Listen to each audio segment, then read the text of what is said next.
Hanya Tuhan Alkitablah yang mampu menciptakan hukum yang berlaku di segala zaman. Hukum moral misalnya ciptaan Tuhan Alkitab yang disebut 10 perintah Tuhan. Sudah berlaku di zaman Adam. Berlaku di zaman kita ini. Berlaku juga sampai di surga tanpa akhir. Bagaimana dengan Tuhan Al-Quran? Apakah mampu menciptakan hukum yang berlaku di segala zaman?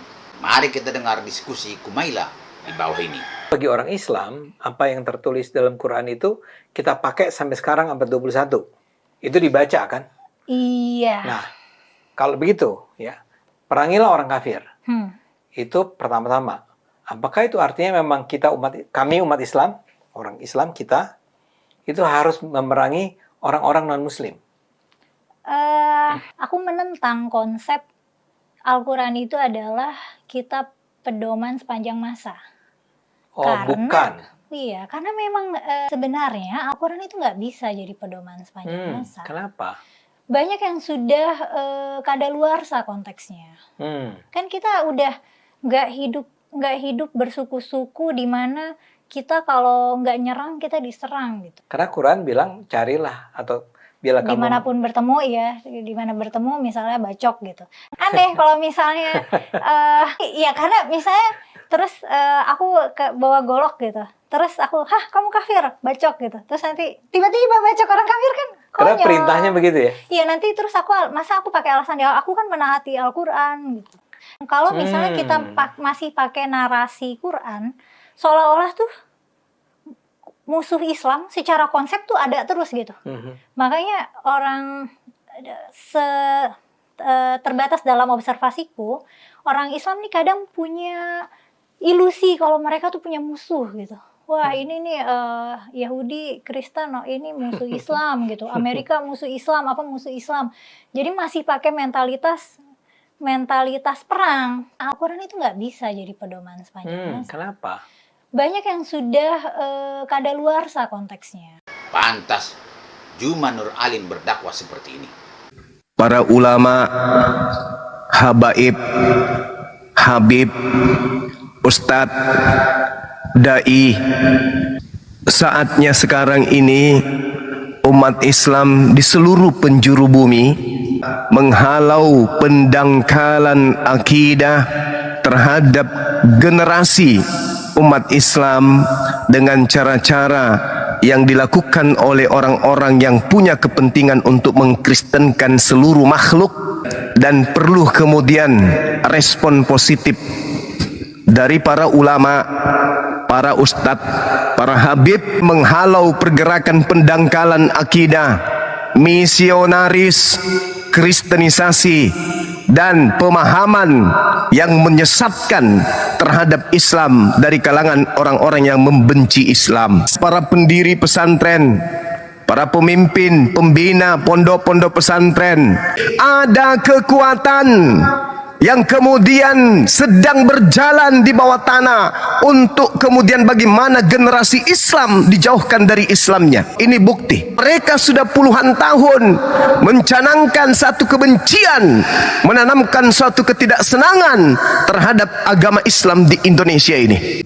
Ayo para ulama, para guru-guru kami, bangkitlah. Bangkit, lihat kelakuan mereka. Teman-teman mereka orang-orang kafir dan fasik membantu setan-setan dalam menyesatkan, dan mereka tidak henti-hentinya menyesatkan. Mereka akan mencari metode, tata cara, bagaimana caranya kemudian orang menjauh dari Islam dengan cara tipu-tipu. Apa yang harus kita lakukan hari ini? Diam? Hayo, jihad. Arti jihad adalah perang. Nggak ada arti lain. Kami dihidupkan sebagai muslim, sebagai agama jihad. Mari para ulama, mari para guru, tinggalkan orang-orang munafik. Mari wahai para ulama, mari jihad. Ini harus kita gaungkan terus. Ayo umat Islam, bangkit kalian, Bangun dari tidur panjang kalian. Di tengah-tengah kita muncul kemudian orang-orang yang memusuhi Islam, benci kepada Islam, sangat anti terhadap Islam, sehingga mereka melakukan segala cara untuk kemudian menghabiskan Islam di negara ini dengan memasang wajah tersenyum kemunafikan di hadapan kita. Tengok, lihat, saksikan. Dan kita lihat bagaimana mereka membuka kemudian permusuhan dan kebencian kepada umat Islam mayoritas penduduk Indonesia. Tengoklah asli daripada senyum mereka. Tengoklah asli daripada wajah mereka. Tengoklah kemunafikan mereka. Jadi kalau di depan kita bermanis ria, lihatlah. Lihat wahai kaum muslimin, betapa mereka kemudian membenci Islam, betapa mereka kemudian benci Allah, betapa mereka benci kepada kita, tapi mereka bermanis-manis di depan kita. Ayo, jihad. Cuma kami tidak seburuk apa yang kau duga. Cobalah datang, intip gereja kami. Kami tidak pernah menerima ajaran untuk membenci Islam. Di dalam gereja kami tidak pernah diajarkan tentang ajaran Al-Quran. Tidak pernah menyinggung tentang Islam. Beda dengan Ustadz Kristolog di masjid. Setiap saat membahas Alkitab. Tetapi pahamnya bertolak belakang dengan ajaran Alkitab yang sebenarnya. Alkitab kami mengajar kami mengasihi Tuhan dan mengasihi semua orang. Ulangan 6 ayat 5. Kasihilah Tuhan Allahmu dengan segenap hatimu, dan dengan segenap jiwamu, dan dengan segenap kekuatanmu. Imamat 19 ayat 18. Kasihilah sesamamu manusia, seperti dirimu sendiri. Akulah Tuhan. Orang asing yang tinggal padamu harus sama bagimu. Kasihilah dia seperti dirimu sendiri. Matius 22 ayat 37. Kasihilah Tuhan Allahmu dengan segenap hatimu, dan dengan segenap jiwamu, dan dengan segenap akal budimu. Dan kasihilah sesama manusia seperti dirimu sendiri. Hendaklah kasih itu jangan pura-pura. Jauhilah yang jahat, dan lakukanlah yang baik. Kasih tidak berbuat jahat terhadap sesama manusia. Kasih itu sabar. Kasih itu murah hati. Ia tidak cemburu. Ia tidak memegahkan diri dan tidak sombong. Hiduplah selalu dalam damai seorang dengan yang lain. Berusahalah hidup damai dengan semua orang. Janganlah membalas kejahatan dengan kejahatan. Lakukanlah apa yang baik bagi semua orang. Janganlah membalas kejahatan dengan kejahatan atau caci maki dengan caci maki. Tetapi sebaliknya, hendaklah kamu memberkati. Matius 5 ayat 39. Tetapi aku berkata kepadamu, janganlah kamu melawan orang yang berbuat jahat kepadamu, melainkan siapapun yang menampar pipi kananmu, berilah juga kepadanya pipi kirimu.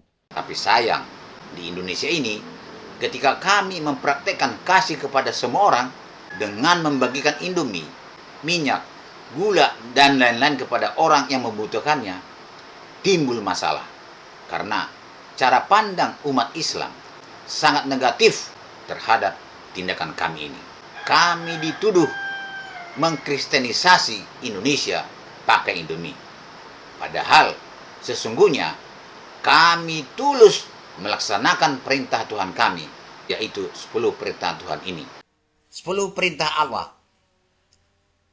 Bagian pertama, kasih kepada Allah. Kasih kepada Allah masih dibagi dengan 4 bahagian, yaitu pertama, jangan ada padamu Allah lain di hadapanku.